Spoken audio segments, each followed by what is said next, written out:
Hello everyone, मैं आपका दोस्त विवेक और आज की इस वीडियो में मैं आपसे बात करूंगा complete politics behind air India.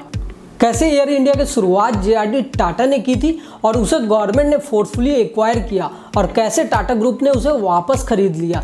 इन सब चीज़ों को आज की इस वीडियो में मैं आपको बहुत ही डिटेल में बताऊंगा। एयर इंडिया जो कि एक लॉस मेकिंग कंपनी है, पिछले 10 सालों में एयर इंडिया ने लगभग 10,000 करोड़ का लॉस किया हुआ है और टाटा ग्रुप इंडिया की सबसे बड़ी बिजनेस ग्रुप है। टाटा ग्रुप का एयर इंडिया को खरीदने के पीछे का मकसद क्या है, इन सब चीज़ों को आज के इस वीडियो में मैं आपको बहुत ही डिटेल्स में समझाने की कोशिश करूंगा। तो चलिए शुरू करते हैं। एयर इंडिया की शुरुआत जेआरडी टाटा ने की थी, जिनका पूरा नाम जहांगीर रतन दादाभाई टाटा था। एयर इंडिया के शुरू होने की कहानी भी बहुत इंटरेस्टिंग है, चलिए इसे डिटेल में जानते हैं। नवेली विल्सन जो कि जेआरडी टाटा के फ्रेंड थे, एक बार वो जेआरडी टाटा के सामने एक आइडिया लेकर आए और आइडिया ये था कि उस समय इंडिया में यूरोप से जितने भी मेल्स आते थे वो कराची के रास्ते होके आते थे और एयरलाइन पहले कराची में लैंड करती थी, उसके बाद मेल्स ट्रेन के माध्यम से मुंबई और इंडिया के अदर सिटीज़ तक पहुंचाए जाते थे। ट्रेन से आने के कारण इसमें काफ़ी समय लग जाता था और बहुत ही देर हो जाती थी मेल्स को अपनी जगह पे पहुंचने में। उस समय इंडिया में कोई ऐसी एयरलाइन कंपनी नहीं थी जो इन मेल्स को हवाई माध्यम से अपने जगह पे पहुंचाए। तो आइडिया ये था कि उन मेल्स को सही समय पे और सही जगह पे कैसे जल्दी से जल्दी पहुंचाया जाए। जेआरडी टाटा को एविएशन और एयरलाइन के बिजनेस में बहुत इंटरेस्ट था, क्योंकि वो फ्रांस में पले बड़े थे और फ्रांस में उनके सराउंड में एक मशहूर पायलट रहते थे जिनका नाम था लुइस वेरियोट। और मिस्टर वेरियोट ने एयरलाइन इंडस्ट्री में बहुत सारे नए नए इन्वेंशन किए थे और वो दुनिया के पहले पायलट थे जिन्होंने सोलो इंटरनेशनल फ्लाइट चलाई थी।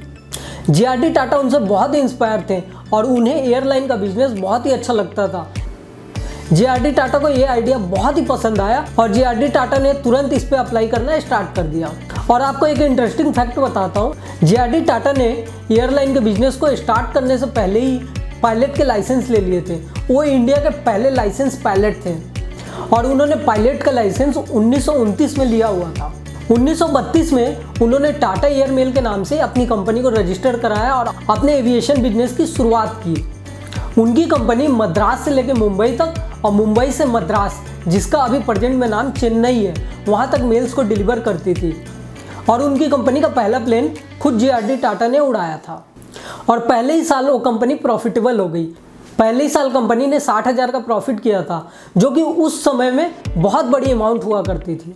कंपनी के अच्छे परफॉर्मेंस के कारण 5 सालों में ही उनकी कंपनी का प्रॉफिट 60,000 से बढ़ के 6 लाख हो गया था, जो कि एक बहुत बड़ी अमाउंट थी। कंपनी ने 5 साल में ही अपने बिजनेस में अच्छी खासी ग्रोथ ला दी थी, जिसके कारण उन्होंने कंपनी को एक्सपेंड करने का सोचा और उसके बाद जेआरडी टाटा ने सोचा क्यों ना डोमेस्टिक एयरलाइंस की शुरुआत किया जाए। उनकी पहली फ्लाइट मुंबई से लेकर तिरुवनंतपुरम तक चली थी, जिसका अभी नाम तिरुअनंतपुरम है। तो इसके चलते कंपनी ने अपना नाम टाटा एयर मेल से बदल के टाटा एयर सर्विसेज रख दिया और कुछ ही दिन बाद टाटा एयर सर्विसेज के नाम को बदल के टाटा एयरलाइन रख दिया गया। 1948 में ये कंपनी पब्लिक लिमिटेड हो गई और इन्होंने अपने नाम को बदलकर एयर इंडिया रख दिया। टाटा एयरलाइन ने बहुत ही छोटे से शुरुआत की थी। स्टार्टिंग के टाइम में टाटा एयरलाइन के पास 2 पायलट, 3 ग्राउंड इंजीनियर, 2 चौकीदार और 4 कुली थे और वो अपनी सर्विस बेस्ड अप्रोच से और छोटी छोटी चीज़ों में ध्यान रख के बहुत से लोगों का ट्रस्ट को जीत लिया। एग्जाम्पल के लिए आपको बता देता हूँ, एक बार एयरलाइन का काउंटर गंदा था तो उन्होंने खुद से क्लीन किया हुआ था। एक बार उनके एयरलाइन का टॉयलेट भी गंदा था, उन्होंने खुद से क्लीन किया हुआ था और उन्होंने कहा था ये सब चीज़ें मेरी प्रायोरिटी है और इसे आप सभी को ध्यान में रखना होगा। उनका एयरलाइन हमेशा टाइम पे पहुंचे, इसके लिए वो सबसे ज़्यादा ध्यान रखते थे। उनकी एयरलाइन की पंक्चुअलिटी की जो स्कोर थी 99.4% की थी, जो कि उस समय एयरलाइन के इंडस्ट्री में सबसे ज़्यादा थी। उसके बाद इंडियन गवर्नमेंट ने देश की आज़ादी के बाद 1948 में एयर इंडिया में 48% का स्टेक एक्वायर कर लिया। उसमें गवर्नमेंट ने अपनी हिस्सेदारी को 48% तक कर ली थी। इसके बाद भी इंडियन गवर्नमेंट नहीं रुकी और उन्होंने एक एक्ट को पास किया जिसका नाम था एयर कॉरपोरेशन टैक्स और इस एक्ट को पास करके गवर्नमेंट ने एयर इंडिया में अपनी हिस्सेदारी को 48% से बढ़ा के 53% कर ली। अब गवर्नमेंट के पास एयर इंडिया की बहुत ही ज़्यादा शेयर्स थे, जिसके कारण जेआरडी टाटा भी नाराज हो गए, क्योंकि जो कंपनी उनकी बनाई हुई थी गवर्नमेंट ने उनसे बिना कंसल्ट किए उसमें अपने स्टेक को बढ़ा के उस पर अपना कंट्रोल कर लिया था। और उन्होंने पब्लिकली कहा भी था कि प्राइम मिनिस्टर नेहरू ने हमेशा उनकी हर बिजनेस की तारीफ की हुई है। जब एक इम्पॉर्टेंट डिसीजन लेना था तब उन्हें इसमें इन्वॉल्व नहीं किया गया और उन्होंने ये तक कह दिया कि my friend Nehru stabbed me in my back, जो कि उस समय एक बहुत ही बड़ा स्टेटमेंट था। टाटा ग्रुप की इस नाराजगी को देखते हुए इंडियन गवर्नमेंट ने जे.आर.डी. टाटा को चेयरमैन पद पर बनाए रखा।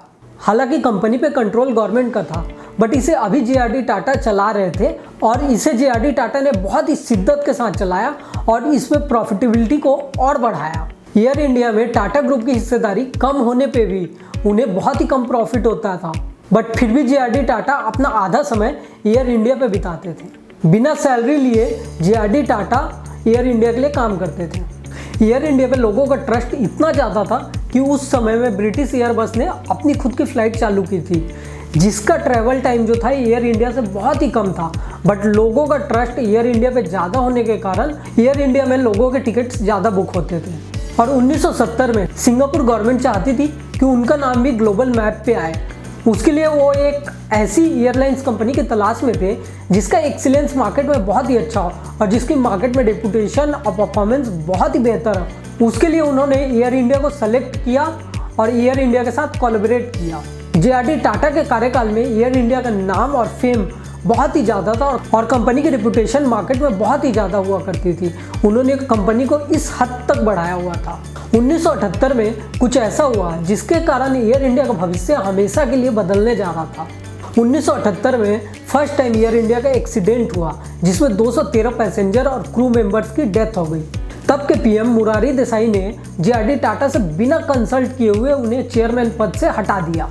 जे.आर.डी. टाटा गवर्नमेंट से इसलिए नाराज थे क्योंकि उनके हटाए जाने का डिसीजन उन्हें बाद में पता चला और पब्लिक को पहले पता चल गई।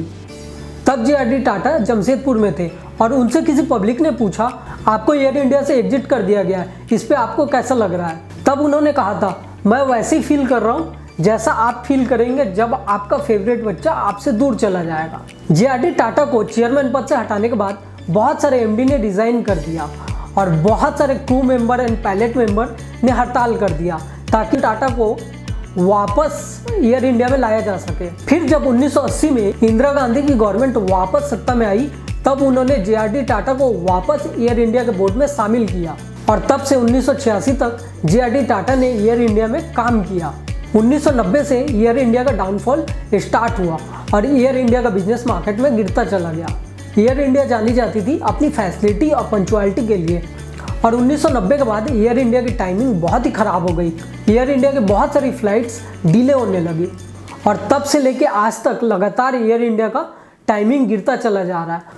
अगर हम आज के रिसेंट डेटा की बात करें, एयर इंडिया का टाइमिंग स्कोर है 70%, जो कि एविएशन इंडस्ट्री में बहुत ही कम है और इसे बहुत ही खराब माना जाता है। और आज के समय में एयर इंडिया की परफॉर्मेंस खराब होने के कारण 100 में से 9 लोग एयर इंडिया के टिकट्स कैंसिल कर देते हैं, जिसके कारण उन्हें लॉसेस होते हैं। अगर हम बात करें एयर इंडिया के परफॉर्मेंस बिगड़ने के, तो इसके बहुत सारे कारण थे। जैसा कि 2008 में एयर इंडिया ने 50 फ्लाइट्स खरीदी थी जिसकी उन्हें कभी ज़रूरत नहीं थी और उनके पास बहुत सारे पार्किंग लॉट उन्होंने अलग अलग देशों में जाके बुक कर ली थी जिसका उनका कोई यूज़ नहीं था, जिससे उन्हें काफ़ी लॉसेस हुआ क्योंकि इन सब चीज़ों की देखरेख और मेंटेनेंस में भी बहुत ज़्यादा पैसा खर्च होता है और इन सब चीज़ों से उनकी इनकम जीरो के बराबर थी और इसमें इन्वेस्टमेंट उनका हर टाइम लगता था, जिसके कारण भी इनके लॉसेस मार्केट में बढ़ते चले गए। एयर इंडिया के खराब परफॉर्मेंस को देखते हुए अटल बिहारी वाजपेयी ने सबसे पहले एयर इंडिया को सेल करने का प्रेजेंटेशन दिया था और उसे तब की कांग्रेस गवर्नमेंट ने अपोज किया हुआ था। उसके बाद 2013 में जब कांग्रेस की गवर्नमेंट, तब उस समय के एविएशन मिनिस्टर अजीत सिंह ने एयर इंडिया को बेचने का प्रस्ताव दिया था, तब उस समय बीजेपी ने उसका अपोज किया हुआ था। अगेन जब 2017 में बीजेपी गवर्नमेंट सरकार में आई तो इन्होंने एयर इंडिया को बेचने का प्रस्ताव दिया और तब इसे कांग्रेस ने अपोज किया। तो गवर्नमेंट की कंपनी के डूबने का एक कारण ये भी होता है कि हमेशा उसे अपोजिशन वाले विरोध करते हैं और जब वो खुद सरकार में हो तो इसे सपोर्ट करते हैं। तो एयर इंडिया 2 पार्टियों की पॉलिटिक्स की भी शिकार हो गई, जिसके कारण एयर इंडिया को बिकने में बहुत ही लेट हो गया और उसके लॉसेस मार्केट में दिनों दिन बढ़ते चले गए। जे.आर.डी. टाटा का विजन बहुत दूर तक का था।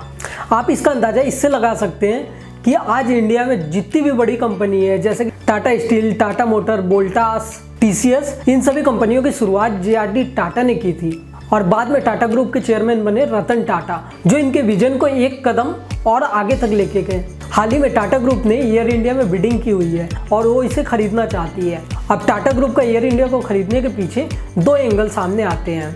जो पहला एंगल है, टाटा ग्रुप के पास ऑलरेडी इंडिया में ऑपरेट होने वाली दो एयरलाइंस एयर एशिया और एयर विस्तारा के मेजॉरिटी ऑफ द स्टेक्स हैं।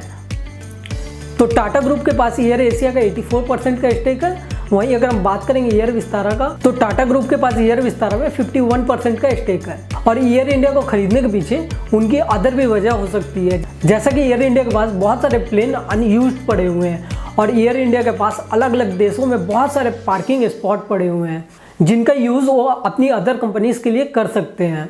और एयर इंडिया की एक कंपनी है एयर इंडिया एक्सप्रेस, जो कि अफोर्डेबल फ्लाइट्स प्रोवाइड करती है और ये कंपनी प्रॉफिटेबल है। Last year air India express ने 169 करोड़ का प्रॉफिट जनरेट किया हुआ था। एयर इंडिया को खरीदने के बाद एयर इंडिया, एयर विस्तारा और एयर एशिया तीनों कंपनी को मर्ज भी किया जा सकता है, या एयर इंडिया के पास जितने भी अदर रिसोर्सेज पड़े हुए हैं उनका यूज़ वो अपनी अदर कंपनीज के लिए कर सकते हैं। एयर इंडिया को खरीदने के बाद टाटा ग्रुप का एविएशन इंडस्ट्री में टोटल 26% की हिस्सेदारी हो जाएगी और एयर इंडिया को खरीदने के बाद इनका बिजनेस बहुत ही बड़े स्केल पे पहुंच जाएगा। ये भी एक मेन रीज़न है जिसके कारण टाटा ग्रुप एयर इंडिया को खरीदना चाहती है। और दूसरा मेजर एंगल ये है एयर इंडिया को खरीदने के पीछे का, जैसा कि आप सभी को पता है कि एयर इंडिया को पास्ट में जीआरडी टाटा ने ये कहा था कि वो उनका फेवरेट चाइल्ड है। तो हो सकता है कि टाटा ग्रुप अपने फेवरेट चाइल्ड को अपनी अदर कंपनीज के ग्रुप में वापस लाना चाहती है, जिसके लिए उन्होंने एयर इंडिया को खरीदा हो। तो आने वाले समय में हम ये देखेंगे कि एयर इंडिया को खरीदने के पीछे का डिसीजन टाटा ग्रुप का सही था या गलत था। और ऐसा भी हो सकता है कि एयर एशिया, एयर विस्तारा और एयर इंडिया मिलकर मर्ज हो जाए और एक बहुत बड़ी कंपनी बनके हमारे सामने आए। तो आने वाले समय में हम देखेंगे टाटा ग्रुप का एयर इंडिया को खरीदने के पीछे का मोटिव क्या बन के नज़र आता है। उन्हें प्रॉफिट होता है या उन्हें लॉसेज होते हैं, या आने वाले समय में एक बहुत बड़ी कंपनी बनके सामने निकल के आती है। आपको क्या लगता है? इस वीडियो में कमेंट करके अपनी राय जरूर दीजिए। अगर आपको वीडियो पसंद आई हो, इस वीडियो को लाइक, शेयर और हमारे चैनल को सब्सक्राइब जरूर करें।